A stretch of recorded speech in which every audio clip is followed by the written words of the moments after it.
Detail చూస్తే municipal ఎన్నికల్లో గులాబీ కారు దుమ్ము రేపింది. ప్రతిపక్షంలో ఉన్న తమది ప్రజాపక్షమేనని నిరూపించింది. మున్సిపల్ ఎన్నికల్లో కాంగ్రెస్ సత్తా ఏమిటో స్పష్టంగా తేలిపోయింది. 2581 వార్డులకు జరిగిన ఎన్నికల్లో 50% కంటే తక్కువ వార్డులలో గెలుపుతోనే సరిపెట్టుకోవాల్సి వచ్చింది. బీఆర్ఎస్ అధికారంలో ఉన్నప్పుడు అంటే 2020లో జరిగిన ఎన్నికల సమరంలో 95% వార్డులను గెలుచుకుంది. అప్పుడు ప్రతిపక్షంలో ఉన్న కాంగ్రెస్ పార్టీ పూర్తిగా చతికిలాడిపోయింది. అలాంటిది ఇప్పుడు హస్తం అధికారంలో ఉండి కూడా ఆశించిన ఫలితాలను చూపించలేకపోయింది. ఈసారి మాత్రం అధికారంలో ఉండి రేవంత్ కాలికి బలపం కట్టుకొని తిరిగిన తెలంగాణ సమాజం బండకేసి కొట్టేసింది.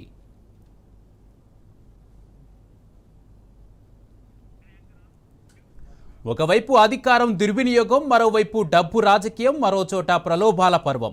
ఎవరెంత ఏకమై ప్రభుత్వానికి మద్దతుగా తెలంగాణ ప్రజల ముందు హస్తం తెల్లముఖం వేయక తప్పలేదు. తక్కువగా డిస్టింక్షన్ కాదు కదా, జస్ట్ పాస్ మార్కులు అన్నట్టుగా ఫలితాలు నిరూపించాయి. అధికారంలో ఉండి కూడా కేవలం 50% వార్డులను మించి గెలవలేకపోవడం కాంగ్రెస్ ప్రభుత్వంపై ప్రజల్లో పెరుగుతున్న వ్యతిరేకతకు నిదర్శనం.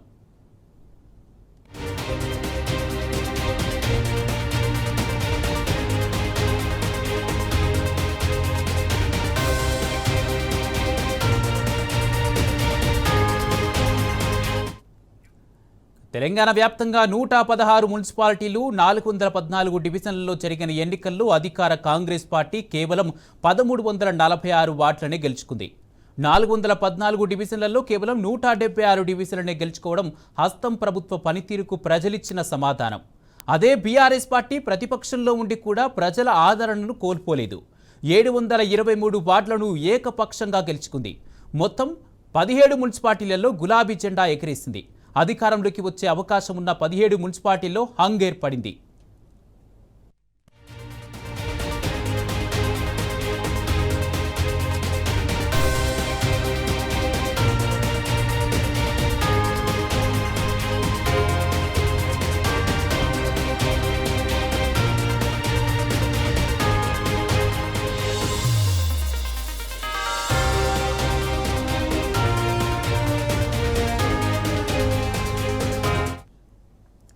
ఇంకా సీఎం రేవంత్ సొంత జిల్లా ఉమ్మడి మహబూబ్ నగర్లో 3 మున్సిపాలిటీలు హంగ్ అయ్యాయంటేనే హస్తం ప్రభుత్వ పనితీరు, ఆ పార్టీ పరిస్థితిని అర్థం చేసుకోవచ్చు. నల్గొండ జిల్లా తమ పార్టీకి కంచుకోట అని బీరాలు పలికే నేతలు తమ జిల్లాల్లో పార్టీని పరుగులు పెట్టించలేక చతికిలబడ్డారు. నల్గొండలో 1, బీఆర్ఎస్ గెలవక 3 మున్సిపాలిటీలు హంగ్ అయ్యాయి. ఆ మాటకొస్తే ప్రతి జిల్లాలను అధికార కాంగ్రెస్ పార్టీ కానకష్టంగా గెలిచింది. మొత్తంగా బీఆర్ఎస్ పార్టీ 30 మున్సిపాలిటీల్లో సత్తా చాటింది. ఇటీవల జరిగిన సర్పంచ్ ఎన్నికల్లో సైతం బీఆర్ఎస్ పార్టీ 40% గెలుచుకున్నది.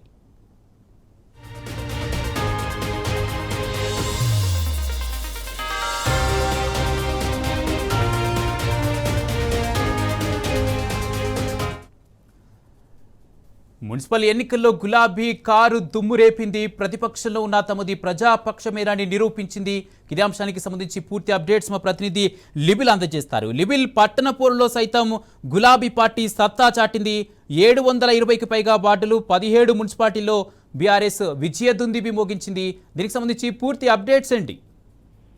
వాళ్ళ రాష్ట్రంలో కాంగ్రెస్ ప్రభుత్వం వచ్చి 2 సంవత్సరాలు దాదాపు పూర్తవుతుంది. ఈ నేపథ్యంలో కాంగ్రెస్ పార్టీపై ప్రజలు విసిగిపోయారనేది మరొక సంకేతం ఇచ్చారు. మొన్న జరిగిన స్థానిక సంస్థల ఎన్నికల్లో ఇవాళ జరిగిన పురపోరులో కూడా కారు జోరు కొనసాగింది. భస్మాసుర అర్థాన్ని బండకేసి కొట్టిన తెలంగాణ జనం. తెలంగాణలో మొత్తం 2581 వార్డులకు జరిగిన ఎన్నికల్లో కేవలం 50% వార్డుల కంటే 1346 వార్డులో కాంగ్రెస్ పార్టీ గెలిచినప్పటికీ ప్రతిపక్షంలో ఉండి 723 వార్డుల్లో గులాబీ జెండా రెపరెపలాడింది. 17 పురపాలికల్లో సగర్వంగా గులాబీ జెండా ఎగిరింది. మరో 17 మున్సిపాలిటీలలో సింగిల్ లార్జెస్ట్ పార్టీగా బీఆర్ఎస్ పార్టీ నిలిచింది. అయితే పూర్తిగా అంటే కేవలం 64 మున్సిపాలిటీల్లోనే కాంగ్రెస్ తన ఆధిపత్యాన్ని కనబరిచింది. 4 చోట్ల సింగిల్ లార్జెస్ట్ పార్టీగా మాత్రమే బీజేపీ తన ప్రభావాన్ని చూపింది. కాంగ్రెస్ ఏదైతే తన మాటలు, కాంగ్రెస్ ప్రభుత్వం చేతలు, కాంగ్రెస్ ప్రభుత్వంలోని పెద్దల మాటలు ఇవాళ మరొకసారి తెలంగాణ ప్రజానిక ఆగ్రహానికి కట్టలు తెచ్చుకుందని చెప్పుకోవచ్చు. పూర్తిగా కాంగ్రెస్ పార్టీ ప్రలోభాలకు గురి చేసింది. అనేక అవకతవకలకు పాల్పడింది. అనేక రకాలుగా విధ్వంసం సృష్టించే ప్రయత్నం చేసింది. కానీ అవన్నీ ఏవి పట్టనట్టు ఇవాళ ప్రజలంతా కూడా మళ్ళీ బీఆర్ఎస్ పార్టీకే పట్టం కట్టారు.